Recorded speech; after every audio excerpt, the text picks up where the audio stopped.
Hello and welcome everyone to another exciting breakdown, this time for UFC 304. We're going to cover every single fight on this card in detail, give a prediction for every single fight. Yes, just a prediction, not a bet. Now understand, like I mentioned last week, predictions are different than bets. Here we're just picking winners. If you want access to the bets, if you want to see who I'm betting on, you can look at that in the description of this video. That's where you're going to find the Patreon link. The Patreon's where I'll post my bets and some other cool stuff for you as well. Check it out. Take a look at it. If you want to sign up, great. If you don't, that's no big deal. But today, we're just trying to pick some winners. So I'll see you guys in the first next. Shauna Bannon takes on Ardelean, the newcomer, stepping in on short notice to replace Ravenna Oliveira, who fell out of the matchup. So here we go. Ardelean steps in. I believe she was slated for the Contender Series this year at some point. I don't know which week, but she was. So when you're on the Contender Series and it's this time of the year and your matchup is like a month away, you kind of just got to be ready to be by the phone and say, well, maybe if they need somebody. And I assume that's what Ardelean was doing here. So she is ready. She steps in. She's fighting Shauna Bannon. Here we go. Ardelean, 5-0 in her last 5 fights. You look at her record, 9-5, and you say, wow, how is she 5-0 in the last 5? Girl's been on a tear. She figured something out, started winning some fights. Sure, the level of competition has been pretty low, but to put together 5 in a row, and if you watched those fights, girl looked pretty good doing it. She didn't go in there against people that are low-level competition and make it close. She goes in there, throws hands, gets it done. So, good for her, 5-0 in her last 5. 4-1 for Bannon. She's only lost once in her career. It is what it is. It was a big step up in competition for her, and it happens. So, on the Ardelean side, we're going to start there. She's got good striking, good volume, decent power, but she can put it together in a combination, and she's going to mix her punches and kicks together while doing so. She's got a very good leg kick as well. This girl is... I should have put fast starter. She's a fast starter. This girl comes out ready to roll. This girl wants to put on a show and so there's a lot of people that were upset that she was getting this fight on short notice, that she's going in the UFC. She hasn't fought anybody, this, that, and the other. If you watch this girl's fights, you won't be complaining because you're going to say, wow, this girl is in fun scraps. And you're going to say, maybe that's what we need in the division. And I think this is going to be a fun scrap. So Ardelean, she's going to start fast, she's going to throw hands, and she's going to try to get a finish. She's got good grappling as well. She's got good throws, uses her hip tosses, things like that, whether she, does like the hip toss or like the head and arm throw or anything like that. She does, whatever you want to call those. I don't know what all the actual judo names are for them because I don't speak judo. Either way, she does use those type of throws. She's got good ground and pound, and she's got fantastic cardio because this girl's output is incredible. And the fact that she doesn't seem to slow down while she's doing this, that's impressive. So Ardelean's got a lot of good stuff and I feel like I'm having to defend her because so many people were just kind of crapping all over her coming in here. So there you go. On the other side, Shauna Bannon. She's another one that gets a lot of crap because she lost, when she had to step up in competition, broke that undefeated record. Now she's getting a bunch of crap for it. I get it. This is going to be a fun fight. She's a good striker as well. She has very good kicks to all levels. She's got excellent balance. So she can stay on that one leg and throw multiple kicks without putting the foot down, and she does fantastic. She can do that in a fight, not just like I did in my studio room, whatever the heck room this is. Studio room. She's got good combinations. She can put her kicks and punches together in combination as well. She's got the ability to strike out of either stance, but she does have lackluster striking defense, and that is a problem for her. Takedown defense is a problem as well. Basically, just defense in general is a problem. She can be stuck on the mat in addition to that, but she's very gritty, and she's going to try to fight for your money. So if you're betting on Shauna Bannon, she's going to try to fight for your money. So take that for what you will. Ultimately, for me, I'm taking Ardelean. I think that this girl's going to start too fast. I think she's going to land more shots real quick, and I think she's just going to come out there and start putting the number on Bannon. Maybe Bannon rallies late in the fight, but I think it's going to be too little too late. So Ardelean is my pick. I think she's got the chance to make a big impact here. Yes, I understand 9-5 isn't the best record. The people she's beating are kind of lower level competition. The same could be said for Bannon. So for what it is, I'm taking Ardelean. Let me know what you guys think. I appreciate you tuning in. Like this video while you're down there. And once again, Mick Parkin takes on Lukasz Brezeski. And Brezeski is 3-1 in a no contest in his last 5 fights. Kind of a rough 5 on end, but on the other side, he's got the 5-0. Actually, the 9-0 on the career, 5-0 in the last 5. Parkin standing across that cage from him. So bit of a different trajectory for the two, but Brezeski is coming off of a win in his last matchup, so that is a good thing for him. When we look at this one here, these don't look like they should be paired up, but when you look a little closer, the fight could be a little closer than it shows on the numbers, right? So Lukasz Brezeski, Guy's a decent striker with good forward pressure. Decent amount of power. It's gone down a little bit for some reason. Not really sure why, but his physique changed a bit. It's kind of weird. But he does still have really good volume. He puts out a lot of volume while he's coming forward, and that leg kick is still extremely heavy. If the guy can come forward and start landing those big, heavy leg kicks and putting a lot of pressure on the feet, Brezeski can win fights, and that's how he did it in his last matchup, where he was able to just kind of outwork his opponent and do what he needed to do on the feet. He does spin quite a bit, which is surprising for a heavyweight, but he does. I don't particularly like it, but when it works, right? Decent grappling. His takedown defense is not very good, so he can get taken down. But if he ends up on top, he has good top control, and he's got good ground and pound.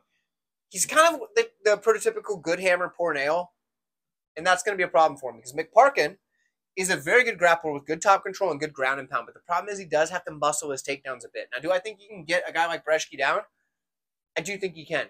But he's going to have to muscle it a bit, and if he has to muscle it too many times, it's going to wear him out. So if Brezeski can fight off one or two of them things, start putting that volume on him, maybe he can make something happen. If not, Parkin's going to get him down and ground and pound him into oblivion. So that's what's going to happen there. In the striking department, Mick Parkin, decent striker, but he's got good forward pressure, pretty good power. He picks his shots well. He's got a good volume of leg kicks, but he throws single shots, and that's a problem because it lets the opponent be able to just either throw more volume than you or get out of the way of one punch and then either counter-strike back or know that there's nothing else coming and create their space that they want. So Parkin on the feet does leave a bit to be desired, but he is showing some things that I do like. Like I said, the leg kick volume is good. I like the forward pressure. So it's not all bad, but the grappling is where he's going to get it done, and that's what I see happening. Mick Parkin's getting this one done by taking him down, using some ground and pound. Does he get him out of there? I'm going to say yes, but he might not. But I do think he's going to get the takedowns, and that's what he needs. Let me know what you guys think. Welterweights here. Sam Patterson takes on Kiefer Crosby. Crosby, he's 2-3 in his last 5 fights, 4-1 on the Patterson side. And if you notice, we have a pretty significant height and reach advantage for Patterson. The guy is 6'3" with a 78-inch reach. We have 5'11" with a 70-inch reach for Crosby. That is an 8-inch reach advantage for Patterson. That is a big deal because what does that mean? Well, first off, it means that there's a minimum of an 8-inch difference between the two of them when they're reaching, right? This is just plain and simple.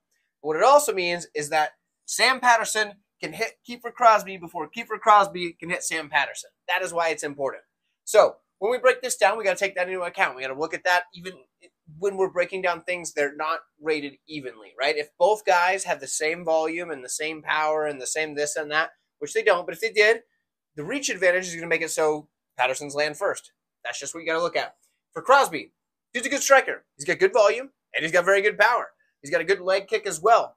But his striking defense leaves a lot to be desired. And like I said, he's going to be getting hit before he can hit Patterson. Decent grappling, but when I say decent, I might be being a little bit generous. If he cracks you and then he follows you to the mat, his ground and pound is very good, but that's about it. The rest of his grappling is just kind of, he's going to be outclassed in the grappling. Let's put it that way. He's a good hammer and a poor nail. That guy does really well when he's on offense, when he's landing big shots. But if you start putting some adversity towards him, he doesn't do as well then. And his cardio is going to fade fairly quick in this matchup or in a lot of matchups. In this one, he's definitely going to be at a cardio disadvantage. Because Sam Patterson, we're going to start with him now. He's got good cardio, good striker as well. In the striking, he puts together very good combinations. He's got a lot of snap on his punches for being a guy that is kind of like slender and lanky. When you look at those people, you think the big muscled up dudes are the ones that hit really hard. A lot of times these long, slender fellas that have that long reach, at the end of their straight punches, there's a lot of crack to those punches, and Sam Patterson has that. Problem he has is that lean back defense. You hate that for the tall guys. Why is that? Well, because they can get out of the way of the first punch, but when you throw 2 or 3, you can't lean back so far because you keep running out of space to lean back, and those punches keep coming, and then you get cracked. We've seen Sam Patterson knocked out in his UFC debut. Can that happen here again? Absolutely it can. Do I think it's going to be more difficult because he has an 8-inch reach advantage and he's already experienced that and probably learned that that was a bad idea to fight like that? Yeah, probably, but it could still happen here, so keep that in mind. Jiu-Jitsu department, Sam Patterson is going to be the much better grappler. He's got long limbs. He can tie up his opponents with that. He's also very good at either getting back to his feet or sweeping. If he sweeps, his opponent's going to be in trouble because if Sam Patterson's on top of you, he's deadly. Guy's got good choking arms, but his takedown defense does leave a bit to be desired. Ultimately, I think this is Patterson's fight to lose. I think he gets this one done. I feel pretty good about it, but I won't be surprised if Crosby comes in just wild and catches him. I just think the longer the fight goes on, the lower that risk goes down, and I think Patterson has way more ways to win. So we're taking Sam Patterson, but let me know what you think. Welterweight wrestlers next. Oban Elliott takes on Preston Parsons. Parsons 3-2 in his last 5, 5-0 for Oban Elliott. For Preston Parsons, this guy is a solid wrestler, and that is what he wants to do. He's got very powerful takedowns. He's got good back takes, and then he changes submission attempts together. If he's going for the rear naked choke and you're not giving it to him, he's going to go for an armbar. If he's going for the armbar and you're not going to give it to him, maybe he rolls over, starts looking for something else, looking for a key lock or something wild. Preston Parsons is able to chain those submissions. He's a very good grappler, and it stems from the wrestling to get that started. Preston Parsons is probably going to be the better technical wrestler, but Oban's got some heart, so we're going to cover that in a minute. Decent striking for Preston Parsons. He's got good combinations, but it's to set up the wrestling, set up the grappling. On the Oban Elliott side, he's a good wrestler as well. He does his takedown entries underneath strikes. So what does that mean? So what happens is his opponent comes in with the strikes, and Oban says, okay, I see that coming, boom, right underneath. Now you can't defend the takedowns because your arms are here, because you're punching, and then underneath and gets the takedown. That's what he likes to do. He has very good ground and pound when he gets to fight to the mat. His submission arsenal isn't like Preston Parsons, but he does have good ground and pound. So there's a difference there, but different style, but both are pretty good grapplers. Yeah, decent striking. He's got good volume, and he's just really durable, but he will get backed up. But this dude is all heart. Like, we've seen this guy on his Contender Series matchup get just beaten to a pulp, come back and win. And so the guy isn't going to quit on you. However, it doesn't matter how much heart you have if you're asleep. And I think Preston Parsons is probably going to be able to get a submission at some point. I think he's going to choke him out. So my pick is Preston Parsons by submission, some form of a choke. We're going with that. Preston Parsons is a pick, probably a rear naked choke. That's pretty common in MMA, actually. So let me know what you guys think. Light heavyweights here. We have Marcin Prachnio taking on Modestas Bukauskas. Prachnio 3-2 in his last 5, 4-1 for Bukauskas in his last 5. Interesting matchup here between a couple of guys that are probably looking to strike primarily, right? Prachnio, solid striker with very good kicks. The leg kick in particular is going to be his best weapon, especially in this matchup. The guy circles off very well, and he can fight from either stance. He does have a few issues, though. He has a clear reset every time he gets into an exchange. So what do I mean by that? If he comes in, throws his combination or whatever, then he has like a clear reset or whatever. And he seems to do that every time. But it doesn't seem to cost him in his fights very often, because a lot of times after he hits that, he makes sure to get out of range before he does his reset. I don't know why he does it, though, and it bothers me, so I have to put it up here. He does have really good volume, though. I think he's going to have the much higher output in this matchup. The problem is his durability, and he's going to be the less durable guy in this matchup. We've seen him chin check quite a few times. He doesn't seem to handle shots as well as he used to. It's just what happens sometimes. I mean, you get 7 losses in the career. You've taken some shots at that point, most likely. It happens sometimes. Decent takedown defense. In fact, it's improved quite a bit in his last handful of fights. He's shown steady growth in that takedown defense. I do think this is going to be a striking matchup, but I wanted to mention that anyway. On the other side, Prachnio, he's a good striker as well. He's got very good footwork, but his problem is he's willing to move backwards. When he moves backwards, he doesn't do as well as when he's moving forward. So if you can get this guy backing up, he's going to have some trouble there, and you're going to be able to kind of put it on him a bit. He's got very good counter striking, though, and that can help him out quite a bit in this matchup, because he's going to be the lower volume guy, so he needs to land those counters effectively and potentially get something going because of the lack of durability on the Prachnio side. Similar to the clear reset after the exchange from Prachnio, Bukauskas drops his hands after he throws a combination. He'll throw the combination and his hands come down for some reason. Not quite that dramatic, but you know what I mean. I'm just, whatever. I'm pantomiming a little bit too much. His volume is a bit lackluster, though. We don't see the output that we'd like to see from this guy. And if you guys hear that boat in the background, it's driving me crazier than it is for you. So either way. Anyway, back to this. Decent grappling for Bukauskas. He does have decent takedown defense. He's very hard to hold down. But if he gets on top of his opponent, he's got pretty good ground and pound. He is going to have a significant cardio edge in this fight. And typically, that is going to be something that's going to be a big difference maker. But it just kind of depends where the cardio is going to fail on the Prachnio side. How early does it fail? Can he make it through the first 2 rounds and then die in the third? If he does, he just got to get to the scorecards, right? If it's the first round, gets over, second round starts, and he starts to gas out pretty bad, well, then Bukauskas is going to turn it on there, because I think it's going to be something similar to that. We got volume and probably the more forward pressure, probably, from Prachnio. And over here, we've got cardio, but lower output, and probably just like the slightest bit more durable. It's tricky to pick. I'm going to side with the volume, though. I'm going to side with Prachnio. Guys, you probably don't want to bet on this fight. Just kick your feet up on the coffee table, crack open an ice cold root beer, and enjoy the show. It's early on the card. You're just getting your sea legs going, you know what I mean? You're getting used to, you're getting used to the night. You're greeting your buddies as they're showing up a little bit late. just enjoy this one.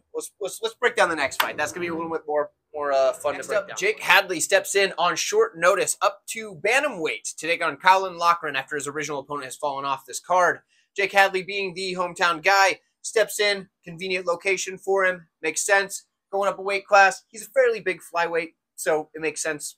Take that fight up at bantamweight. Not a big deal. He is 2-3 in his last 5 fights, but he's fought a much higher level of competition than Colin Loughran, who is 4-1 in his last 5 fights. When we look at these two here, yes, Loughran is the bigger guy as far as probably weight goes and size goes, but he's going to be shorter by about an inch and probably have about an inch reach disadvantage, so take that into account. For Hadley, the 2-3 in his last 5, we got to look at that a little bit deeper. Yes, he's on a 2-fight skid. A lot of people are very low on Jake Hadley. But when we look at who he lost to in those last 2 fights, it was Cody Durden, who looked absolutely fantastic last weekend until he got caught. Not a lot of shame in losing to Cody Durden. And Hadley had a lot of moments in that matchup as well. Charles Johnson, who people were kind of down on, but Charles Johnson just knocked out that prospect that everybody was so high on in Josh Van. So clearly Charles Johnson's a little bit better than a lot of people were giving him credit for. So for that, it makes me think that, you know what, maybe Jake Hadley isn't as bad as people are making him out to be, because everybody's making him out to look like a bum. So him stepping in on short notice, I think this is a closer fight than people are giving it credit for. For Hadley, he is a solid grappler. He's got decent takedowns. We haven't seen him much at the UFC level, but he does have a good body lock and a good double leg when he's able to get those going. He's an excellent back taker. That we know for sure. And he is quick to attack submissions. Whenever you give him an opportunity, he will take it. And he's got a pretty good toolbox there. You can pull out what he needs to pull out. In the striking, he's probably going to be the more active striker here. He's pretty good with the combinations, decent power, good counter striking, and he's got that good high elbow guard that he uses. It works well for him. He doesn't get hit a ton clean on the feet, so works just fine for him there. I think he's going to be the more active striker. Obviously, smaller guys usually are. He is a flyweight moving up to bantamweight. It makes sense. For Colin Loughran, dude's a good striker as well with a lot of forward pressure. He will work his jab and his leg kick quite a bit, but he's also got a pretty heavy overhand. And if he gets that going, that's going to help him kind of go right into the takedowns off of that overhand. You know, as you throw the overhand and you go low, or you're feinting the takedowns and then the overhand is set up with that. So with that, he's got good wrestling as well. His takedowns are set up by his strikes, and he has very good top control, specifically from half guard. Once he establishes control, that's when he'll start looking for his ground and pound. Now, if he doesn't establish control comfortably, he's willing to sit there and just hold position. And that is something that he could do to beat Jake Hadley here, because we've seen Hadley willing to work off of his back at times, and that's not something you want for a guy in an MMA fight. Now, this isn't a jiu-jitsu tournament where working from your back, you're not losing by just by holding guard. You are in an MMA fight. So for Colin Loughran, if he can get on top and just kind of control, could grind out a win that way, being the bigger, more muscular guy. So for me, this one's a tough one to pick, honestly. I really do think this is a tricky one. And I'm honestly going to side with Jake Hadley. I think he's going to have more output on the feet. I think in the grappling department, he's more dangerous. And I think even if he does get taken down, as long as he's not content to stay off of his back, I think he's going to be able to work for a sweep or a submission. Maybe he doesn't land these, but I think it's going to be enough to give pause to Colin Loughran, and then maybe set some stuff up in the next round for Jake Hadley, because Loughran's going to be a little hesitant to say, oh, maybe I don't want to go in this guy's guard. He had me in a triangle that was really tight or something like that. But so for me, I think it's Hadley. I think he's more dangerous. I think he's going to have better output. Thing is, I could just see him getting laid on, probably losing that way. So let me know what you guys think. I understand if you guys are still down on Jake Hadley, but I think you need to give the guy another look. The competition he's losing to is pretty high level, and I don't think Loughran would do a whole lot better. So let me know what you guys think. Up next, Molly McCann takes on Bruna Brasil. Both of these ladies are 3-2 in their last 5 fights, with very different striking styles, but both are primarily strikers. When we look at Bruna Brasil, she's a good striker who likes to work the body and then get her kicking game going in addition to that. She's got kicks to all levels, and in fact, her kicks up the middle, the front kicks, things like that, those are what work the best for her to stop those pressure fighters, and that's what she needs to do here, because Molly McCann is a pressure fighter. So for Bruna Brasil, the kicks up the middle are going to be key. There are some red flags that particularly are a problem for her in this matchup. The volume's low. She can get backed up, and while she's backing up, she does that lean back defense that a lot of taller fighters do. So for Bruna Brasil, she needs to watch out for this and not fall into that trap. Otherwise, she's going to find herself, obviously, back it up, but eating a lot of punches from someone who has just a ton of forward pressure like Molly McCann, which we're going to cover that in a minute. Now, if Brasil can allow Molly to come in and get the tie clinch, that's where she can have her advantage. She's got a good tie clinch with good trips and very good knees in the tie clinch. I think she's going to be a much better clinch fighter than Molly McCann as far as the open mat tie clinch. Up against the cage is a different story. We'll get to that in a minute. But like I said, the tie clinch, That's for Brasil all day. Full range, that's Brasil. However, for Molly McCann, she's got good forward pressure and good power. So what she wants to do is charge in like a bull in a china shop and start slamming stuff around, breaking things. And she wants to break Bruna Brasil here. She's going to try to do that by just being aggressive with her forward pressure, using that bully style. But the problem is she's a bit of a headhunter. When you're a bit of a headhunter and you start swinging for these heads, well, you leave your body open a lot, and that's okay usually because you're trying to knock somebody out. But she could get kicked in the body from Brasil. So do keep that in mind when you're thinking about how or what Molly McCann can have happen to prevent her from being able to land the power shots. It's the front kicks to the body, and that's what Brasil is going to need to do early and often. If she doesn't, that headhunting style isn't so bad. She does have that cool spinning elbow that she had 2 knockouts in a row with.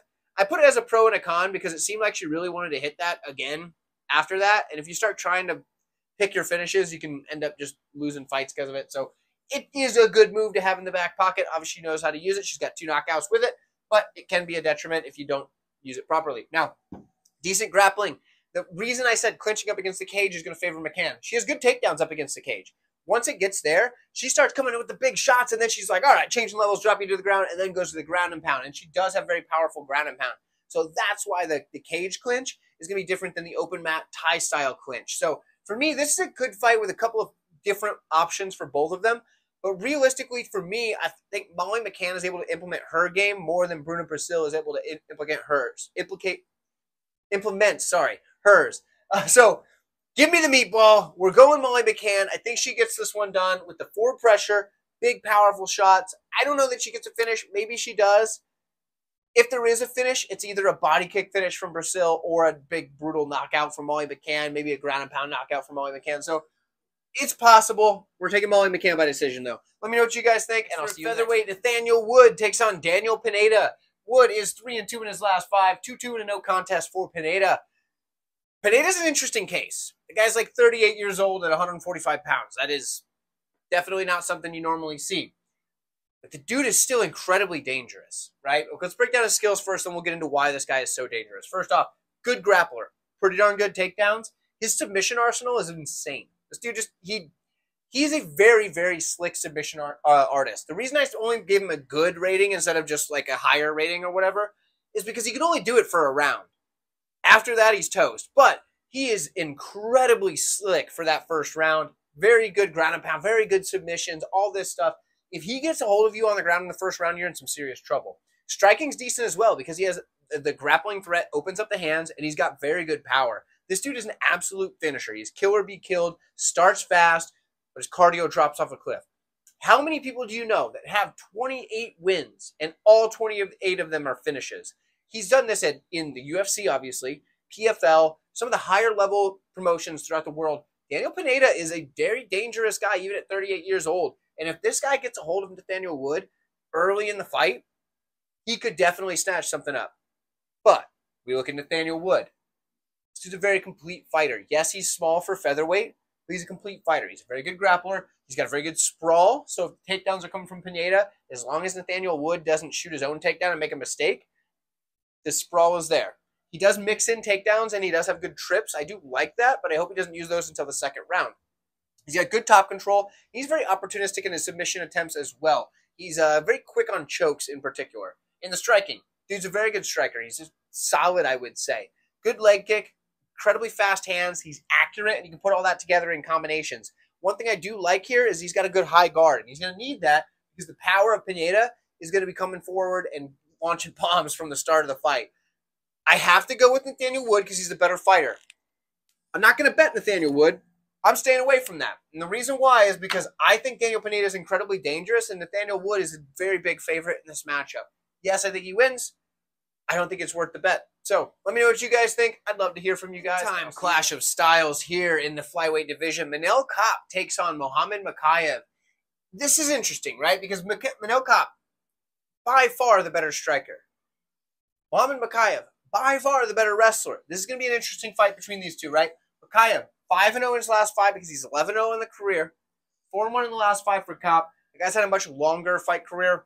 Fought over in Ryzen before coming here to the UFC. Manel Kape, we're going to start on there. Solid striker. Very high-level striker. He's lightning fast. In fact, when I say he's lightning fast, I mean this guy is lightning fast.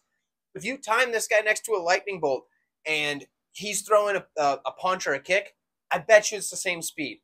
Not actually, I'm exaggerating, but he's very quick. Good movement. He sets up his strikes very well with his feints. The problem is he can be too patient at times, and that is an issue because he's looking for those big kill shots and looking to put somebody out. He's looking for the highlight reel, and he's not looking just to throw volume. And that could be for a couple of different reasons. Maybe he doesn't want to gas out. Maybe he's worried about that. Maybe he's afraid to put himself in a bad position, off balance, whatever.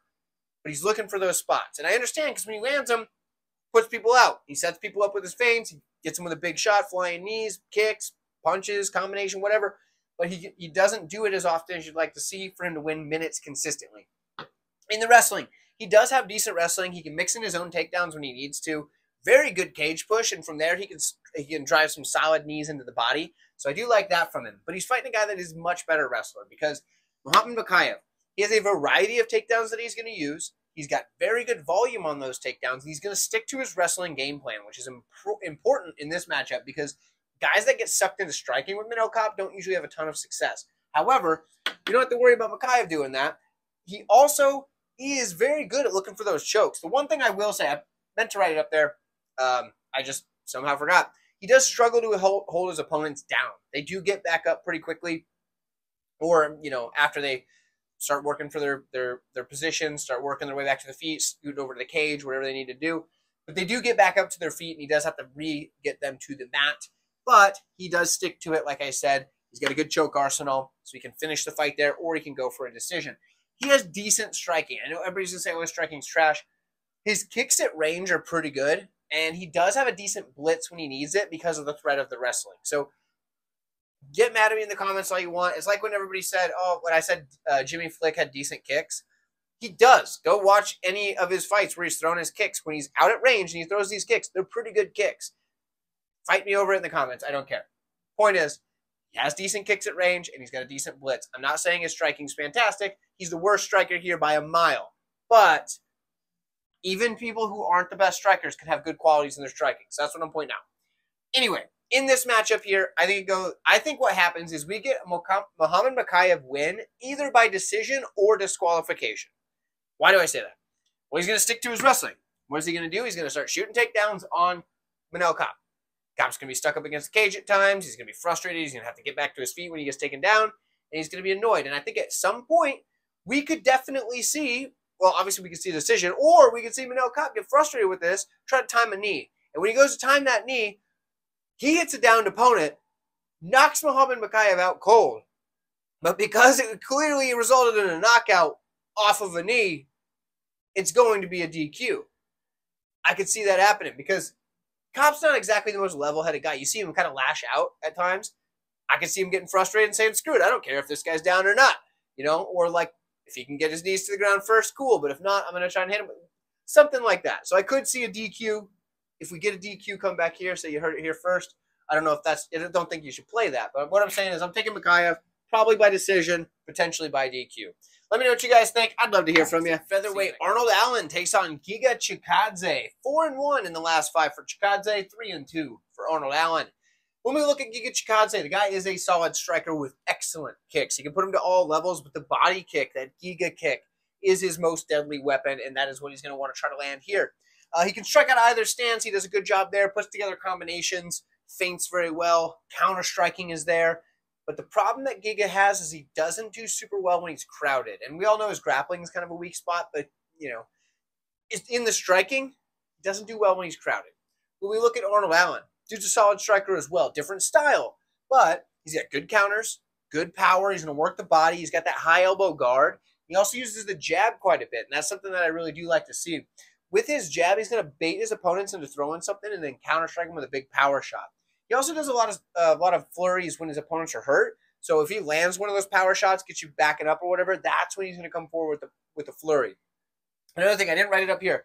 One thing I do like about Arnold Allen is when he gets in tight and he does this kind of like face frame into a power shot. I love seeing that from him in this matchup particularly because that means he's getting in close, crowding a guy like Chikadze, and I can see him doing something like that. He does very well at that frame off the face and then power shot either up high or to the body. Mixes it up very well. Does a very good job with it. Solid grappling as well. He's got very good top control. He can get takedowns, particularly against the cage, pretty well, and he's very much position over submission, which is what he should be in this matchup here, because if he gets to fight to the mat, he needs control, do what he needs to do. Guys, Arnold Allen's getting this one done. I feel very good about that. Take that information for what you will. Arnold Allen's doing it, and I will see you guys in the middleweights up next. Gregory Rodriguez takes on Christian Leroy Duncan. Both of these guys are 4-1 in their last 5 fights. For Gregory Rodriguez, he's a good striker. He's got plenty of power, good combinations, and a really nice snapping front kick up the middle. But his striking defense leaves a lot to be desired. Now, people say he has durability issues, but I don't know that that's necessarily the case. He has been finished before. But, like, this guy's also eaten some crazy shots and just kept coming. So I don't know that his durability is as bad as people say. He does have solid grappling. He's got good timing on his takedowns, very good top pressure, very slick transitions. A lot of times he's looking to probably pound out the opponent rather than go for the submission. But he does have the ability to start seeking submissions, get like an arm triangle, things like that. Those are the types that he's looking for a lot of times because he doesn't want to go for those things. He's going to give up position in order to get a submission because he looks a lot for the control first and then attack. And a lot of times the ground and pound is an easier way to get a finish than a submission when you're trying to keep that position maintained, if that makes sense. On the other side, Christian Leroy Duncan. This guy's a good striker, very dynamic in his approach, right? He's got plenty of power, uses elbows, flying knees, things like that quite a bit. But he gets a little bit too flashy sometimes, and he can be wide open to counter strikes. But if this guy hits you, he's probably putting you down. And he comes at you with a lot of stuff that you don't see coming or you don't expect to see coming anyway from an opponent in the UFC because he's very athletic. He's just super explosive, dynamic, like I said. Those type of things can be a problem for any fighter. So Rodriguez is going to have to really be on his, minding his P's and Q's, if you will, so he doesn't just get caught by something wild. Now, in the grappling, he's got decent wrestling. The takedown defense is going to be put to the test. He has pretty good takedown defense so far. Decent takedowns as well. He can push guys up against the cage and start working them over there with some elbows and things like that. If he gets on top, his ground and pound is brutal, though. Ultimately, for me, this one was surprising because when I saw this matchup and I saw that Gregory Rodriguez was the underdog, I was surprised. I thought that line's going to flip for sure, but it hasn't yet. In fact, money's come in on CLD. I don't know why. I'm taking Gregory Rodriguez. I think he probably gets this one done, and I don't know if he gets to finish, but I feel like he should be the clear side. So let me know what you guys think. I could be overlooking something, and if I am, I'd love to hear from you in the comments. Next, we are at 155 pounds in the lightweight division. Paddy Pimblett, who is 5-0 in his last 5 fights, takes on King Green, who is 3-1 in no contest in his last 5. Now, in this one, there's a significant age gap, right? Paddy Pimblett, just a young pup at 29 years old, 24 professional fights at 29 years old. That's pretty impressive, especially have a record like he does of 21-3. That's actually really impressive. For King Green, sorry, I'm going to mess that up probably. I'm going to try my best. For King Green, a lot more fights, but he's 37 years old. Now, that is a good and a bad thing, right? You got experience. With age comes experience, but also comes miles on the clock. So there is that. Now, let's break down the fights. Paddy Pimblett, good striker, good combinations, good power, but his chin is just wide open to be hit. He is incredibly durable. We've heard him say it. Scousers don't get knocked out, all that good stuff. But when you're fighting a guy like Green, you're going to get hit. Green's going to hit him, but I don't think he's got to get worried about getting knocked out. Yes, I know Paddy's durable, but that's not exactly it. Green isn't the type of guy to put your lights out with one shot, except for Grant Dawson. I don't know how he did that so easily, but he did. But I think Pimblett's going to be able to take the shots. I think he's going to eat them, but he's going to eat quite a few of them early, especially until he can close distance, because what he needs to do in this matchup is get his grappling going. Because once he gets this fight to the mat, Paddy Pimblett is absolutely slick. He's got very good transitions. He can take the back better than most, and he's got an incredible rear naked choke. And I think if he gets this fight to the mat, he is able to do that. However, getting the fight to the mat is going to be tough because he's going against King Green, who is a good wrestler in his own right. In fact, he's the better pure wrestler of the two. Pimblett's going to use more of trips, just dragging him to the mat, trying to club him and drag him down, judo-style throws even. But the pure wrestling, Green, that's what he got to start with. He didn't know how to strike at all until he started MMA, and he was using wrestling early on until he picked up the boxing.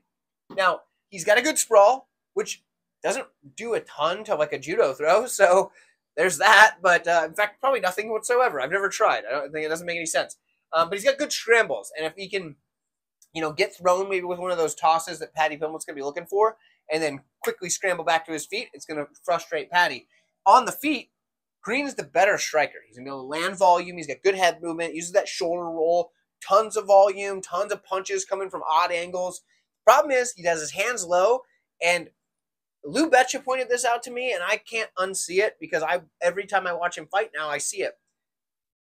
Green does not see left hands coming like he used to, and Green is getting caught by left hands. Miller dropped him with a left hand. Dober obviously dropped him with a left hand. He put him out. I'm not sure what it was with the Jalen Turner. I forget now off the top of my head what hand it was, but I mean, but he's just not seeing the left hands coming, and that's why I think Pimblett's going to catch Bobby Green or King Green. That's up again. King Green at some point with a left hand, and he's going to fall him to the mat. I think he's going to get the submission. I'm taking Patty the Batty to get this one done. I think it's because he's going to catch him with that left hand, get to the mat, and use his grappling from there. We're taking Pimblett. Let me know what you think. I understand everybody hates the guy. I'm taking him here, though. I'd love to hear from you guys in the comments. Let me know what you think. Next matchup, Tom Aspinall takes on Curtis Blades for the interim heavyweight championship. Guys, this is the co-main event of the evening. So a little reminder for you. Scrolling down, click that like button for me. I do appreciate it. If you're watching this on a TV screen, pull out your phone. I assume it's connected. Go on there, and then you can hit the like button there. You can also drop a comment to let me know that you did that extra step, and I will be very appreciative. So thank you guys for doing that. We've got Tom Aspinall, Curtis Blades, interim championship. Both guys are 4-1 in their last 5 fights. Interestingly enough, the one loss for Aspinall is to Curtis Blades, although it was kind of a strange one where the fight was a few seconds long, and he blew out his knee. So there it is. But now we have Curtis Blades, who is a solid wrestler. Although he does prefer to strike these days, he does still have that skill somewhere in that whole tool bag that he carries around with him, right? He's got good takedowns, good top pressure. The ground and pound is very good, and he can use those elbows over the top of the guard from being in someone's guard, but like over the top of their guard with the arms. That's what I'm saying. Over the top of that and land the elbow. You can do it from half guard as well. Does a good job there. Good striking. He's got good powerful shots, long, rangy, straight punches. And he's got decent combinations that he can put together as well. People have said, like, yeah, maybe his durability is fading, but at the same time, these are heavyweights, so it's like, I don't know that it's really his durability. I think it's just that these guys crack really hard. But he does get hit a bit. It's not something you want to see. I do wonder if the reason that Curtis Blades has gone more to striking is because when he shot that takedown on Derek Lewis and just got put into another dimension, that kind of made him rethink shooting takedowns after that, because we haven't seen much wrestling since then. So that's what my hypothesis is. For Tom Aspinall, solid striker, good combinations. He's got good movement on the feet, probably better than most heavyweights. He's got good knees up the middle, clean jab, but he leaves his chin just wide open right there to be hit. We haven't seen him really have to pay for that, but I mean, Curtis Blades could make him pay. So those long, rangy straights, cracks him right on the chin. That could be a problem for him.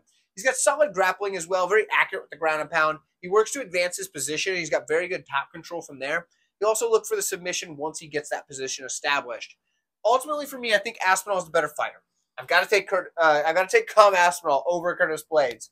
So I'm taking Aspinall. This is a tough fight. The big heavyweights. Aspinall's a big favorite. Wouldn't mind somebody taking a shot on Curtis Blades here. Curtis Blades could get it done. Heck, he got it done last time. But that's been our co-main event. Let me know what you guys think. I will see you in the main event. All right, guys, main event of the evening. We have Leon Edwards taking on Belal Muhammad for the welterweight championship of the world. Now, this fight here is a good example of how I actually have more notes on fighters, and I put that up on the Patreon when I do my full card notes. You'll see it sometimes when I do just an individual fight breakdown, and I'll put everything on the board. It gets really tiny writing, and you have to kind of like zoom in on your phone or whatever, or watch it on the TV so you can see everything I've written up there. But on these full card breakdowns, you don't get all that. So if you'd like to see all those notes, same with the bets like I talked about in the intro, it's patreon.com/138MMA. The link's in the description. You know what's up. Some other cool stuff in the description you should check out as well. But let's break this one down. Belal Muhammad, he's 5-0 in his last 5 fights, 4-0 in a no contest for Leon Edwards. That one no contest be when he had poked Belal Muhammad in the eye. So there's that. In this one here, these guys, obviously, it's kind of a rematch. It was a no contest. So there it is. Belal Muhammad, solid wrestling, right? Good pressure. Now, what I mean by pressure here is different than what I mean by pressure here. This pressure is the way that he pressure wrestles. Like, he's going to come forward and use that wrestling pressure on the feet to make you get into wrestling exchanges, if that makes sense. He's got good takedowns, very good control. He wraps up what he needs to wrap up. He keeps everything tight, doesn't give you anything. He's very heavy on top, and he's very safe on top. So you're not going to be able to get this guy with a submission off your back, nothing like that. He's very, very control-oriented. He's got very excellent takedown defense as well, so you're not going to take him down. So Belal Muhammad, he's going to have a drastic wrestling advantage here, and it's not that Edwards is a bad wrestler by any means. We're going to cover it in a minute, but Belal Muhammad has very, very good wrestling. Good striking as well. I know a lot of people are going to hear me say that, and they're thinking I'm crazy, but it's not true. He's got good striking. Maybe I am crazy, but it's not because of that. He's got good volume. He's got a very good body kick. Puts together good combinations. He's got good forward pressure. That same pressure that I was talking about here can work with his striking pressure. The thing that people think makes him a bad striker is because he doesn't have a ton of power. That doesn't make you a bad striker because you don't have power. It just makes you not powerful. He's not a very powerful striker, but he does have good striking, and he can use the striking to land volume, and volume will score with judges over time. He's got very good cardio, and he controls the pace of a fight extremely well. That is what Belal Muhammad needs to do in this fight to win the matchup, is control the pace, use that cardio, weaponize it, and use his wrestling, right? We understand that. For Leon Edwards, the opposite is true. He's a strong striker. That's what he needs to do. But he prefers to counter-strike, which can be good, but it can be bad in a matchup where he can get out-volumed. Could he be out-volumed here? Yeah, probably will be, because his volume is very low. But if he's landing the better shots with the counters, he's going to be winning on the judges' scorecards because he's going to be landing the damaging shots. I do have like a list of just like counters that he does that I think is going to be something he'll use here. A lot of times he uses like a pull 1-2 or like a collar tie into an elbow, things like that. He'll use that to counter as people come in. They get that collar tie and boom, stuff like that. The collar tie is going to be a good one for him here. The pull 1-2 isn't going to work for him as much because it might work at times, but I think a lot of times when he does the pull, that's when Muhammad's going to shoot. I think that's when he's going to take him down with that. So it might work once or twice, and then Muhammad realizes that and says, okay, as soon as I come in with my pressure up top, that's when I get him to do the pull. Like he's going to come back with his 1-2, and then boom, change levels, get those legs. So I don't think he's going to use that one very much. If he does, he's going to learn quickly not to. Good combinations. He puts his punches and kicks together extremely well. We saw that with the 2 to the head kick that shocked the world and won him the championship originally. He put his punches and kicks together extremely well. Very accurate with his striking. He doesn't have a lot of wasted movement, but he does get backed up at times, and that could be a problem against a guy that's just going to be pressuring forward like Belal Muhammad. Edwards does have a solid tie clinch, and he is able to use. It's kind of like a hybrid clinch, really. It's like he'll have like a tie style clinch at times, and then he'll go into like more of like a wrestling style clinch at times, and he can do either pretty well. So for the clinch, he has a very good transition between range and clinching. He's extremely good at just landing elbows in the clinch, damaging stuff right there. He'll tie up the arms of his opponents. Like he'll get like even an overhook and just start landing elbows and do really well with that. That's something you'll see in the grappling for Edwards is the fact that he likes to tie up limbs. In the wrestling, that's the same idea. He'll use a single leg to get his opponents against the cage, and then he'll start trapping their arms and kind of stay in like a half back style thing where he's not fully up on their back, but he's just got like one hook over the leg, and he just starts landing shots, elbows in there, but he's tying up the limbs. That's what he does. Ultimately, for me in this one, I think we're going to see a lot of really good stuff out of both of these guys, and I think it's going to be a back-and-forth fight. But ultimately, I'm going to go with the guy that's going to have the pressure forward, the volume, and I think he's going to have the better pacing and control over the pace of the fight. I've got to take Belal Muhammad. Remember the name, folks. Belal Muhammad's getting it done, and he's a massive underdog. He was plus 200 when I saw it last. I think money's come in on – that dropped my marker. I think money's come in on Muhammad a little bit. I don't think he's quite plus 200 anymore. But either way, I'm taking Belal Muhammad. There's a lot of people that hate Belal Muhammad. I don't hate the guy. I think he's getting it done. He's going to win us some money. Let me know what you guys think. I will see you guys next time. Have a good 304. Enjoy. Have some fun. Oh, and check me out over on Couch Warriors channel for our panel. We've got some really solid guests. He's invited them this week. It's an even number. That's why we're on his channel. But Couch Warriors channel, Thursday evening, 9:30 p.m. Eastern time. So check that out. If it's already past that, sorry you missed it. You probably watched the replay. But go check us out there. It's going to be a good time. We always have fun with the panel. See you guys soon. See you Thursday.